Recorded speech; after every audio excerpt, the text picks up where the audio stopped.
Gosh, man, I've been having a pretty rough day. It's rainy, it's cold, it's windy here in the streets of Vancouver, and I just made 3 New Jersey Devils videos back to back to back. That is not ideal. And no disrespect, of course, to the New Jersey fans, but let's go out there with a Vancouver Canucks video to cleanse my system and get back to normality, because we had ourselves some Canucks roster moves that were made today, plus an update from a different NHL insider in regards to the Elias Pettersson contract negotiations. So, let's start out with the move. The Canucks have sent forward Arshdeep Bains down to the Abbotsford Canucks. And you could immediately assume a few things about this piece of news. Okay, why exactly are the Canucks doing this? Are they making room for somebody else to get called up? Are they making this move simply because they feel that Arshdeep Bains is not really ready to play and continue in the NHL? Or does it mean a trade is coming? Who really knows? There was a reply to this tweet, though. Rick Dalibor tweeted this out. Arshdeep Bains going back down to Abbey is not related to Dakota Joshua coming back into the lineup. He's not ready to return yet. And honestly, all I got to say to that is, please, Dakota, come back, get healthy. This team needs you. My gosh, like, who in their right mind, anybody in this city, who thought that the biggest loss of the Vancouver Canucks 23-24 season would come in the form of Dakota Joshua? Like, I get it, you know, knock on wood, a Pettersson, a Besser, a Miller, or a Hughes gets hurt, and that's probably the biggest loss on the team. But out of all the guys that are here, who knew that Dakota Joshua's absence would be this impactful to the team? And I get it, you could say, oh, Andrei Kuzmenko also, we lost some good vibes with that guy, and his overall personality may have been able to keep the Canucks a little bit more relaxed, and now they're not relaxed because they're playing antsy and it's not working and they're losing games. Look, that's besides the point. Andrei Kuzmenko was not really all too great here this previous season anyway, but Dakota Joshua, man, if he comes back soon, that would be a lifesaver for the team. Anyways, let's talk about Arshdeep Bains going back down, because even though I did say that he had a pretty good game to start out his NHL career, that debut against the Colorado Avalanche was honestly pretty solid, and the next few games he looked pretty alright too. After reviewing some of the tape of the LA game, you really start to understand, okay, maybe this really is an AHL guy at the moment. Like, of course, Arshdeep Bains is in his early 20s. He's gonna still have room to grow and develop, especially as a guy who wasn't really all too highly touted in his earlier WHL days up until the very end. Then he became a superstar in that league. He took a while to develop. He became a free agent signee by Vancouver. So really, the timeline of growth and development for a guy like Arshdeep Bains is a lot different than your normal average run-of-the-mill first-round pick that's taken at 18 years old and spent developing in the AHL, right? It's a lot different here with Bains. So him being young enough to justify more growth in the AHL is fine. It's just in that LA game yesterday, he really was not great, and you could see it, you know, start to bring itself up more when he was getting these chances out in front where he had a prime opportunity to shoot it, but instead of shooting it, he passes it off to the side and the pass doesn't go through even. He looked kind of lost in some of these shifts against the LA Kings, and maybe that's a testament to the way the Kings are able to play. I mean, they shut down a lot of these Vancouver players after all, but none more than Arshdeep Bains, whose effectiveness from the beginning parts of his career was really brought down in this game against the Kings. So seeing him get sent down, getting a little bit more AHL development time, this is a good thing, you know? It's good to see that there's still growth to be had, because if there's anything we've known about Arshdeep Bains over the past few years, it's that every opportunity at growth he has, he uses to become better. It's how he became the best player in the WHL before coming over to Utica. It's how he grew to the best player in the WHL after coming from the bottom pretty much. So for Arshdeep Bains, him getting sent down is fine. We'll see what happens as the Canucks continue.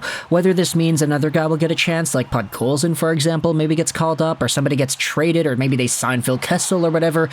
This is a move that opens up a roster spot. We'll see what happens with the Canucks going forward. But in regards to the Elias Pettersson contract situation, we have been making so many videos, just about every update that seems to be out there. But we had ourselves a new update from a non-local insider. This is what Nick Kypreos said earlier today. I believe it was on Kipper and Bourne.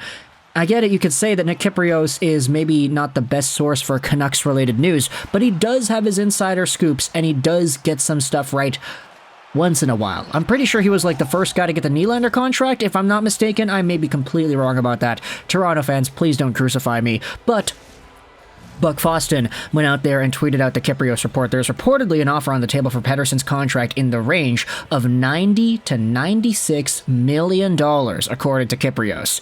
They're basically giving him two options: sign or trade.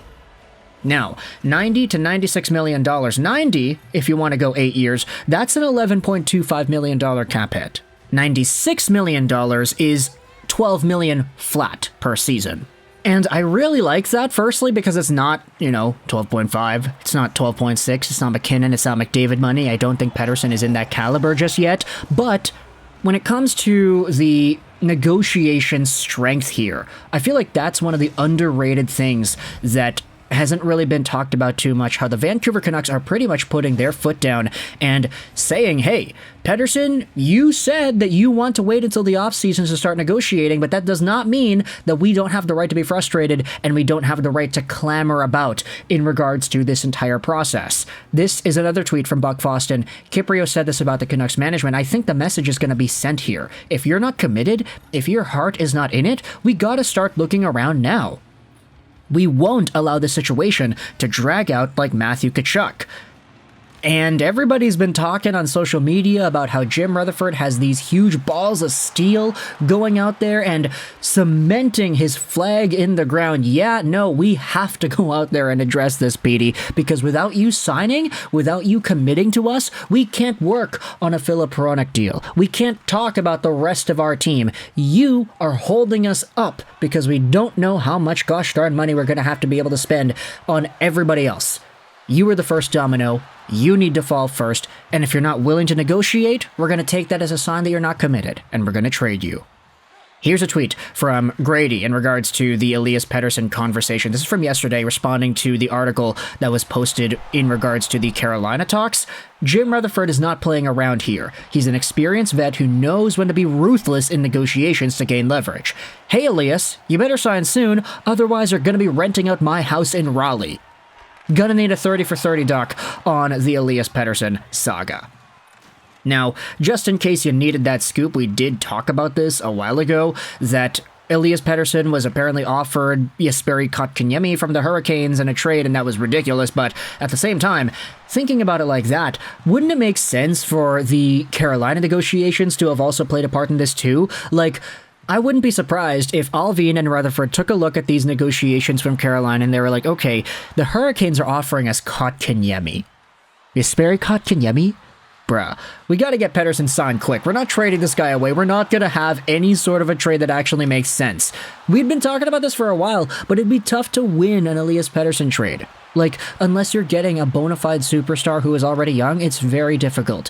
And even in trade situations like this in the past, it really hasn't worked out well for the teams trading away the superstar player. Matthew Tkachuk was sent over to Florida for Jonathan Huberdeau, Mackenzie Weegar, and a bunch of other stuff, and while Weegar has been alright, Huberdeau has sucked, and Tkachuk is starting to get back to 100-point form. So, trades like this are extraordinarily difficult to win.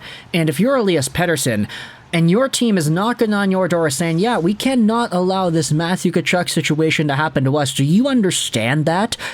It would not be surprising if Pettersson then acquiesced and been like, okay, let's negotiate. Fine. Nylander did it. I guess I'll do it too.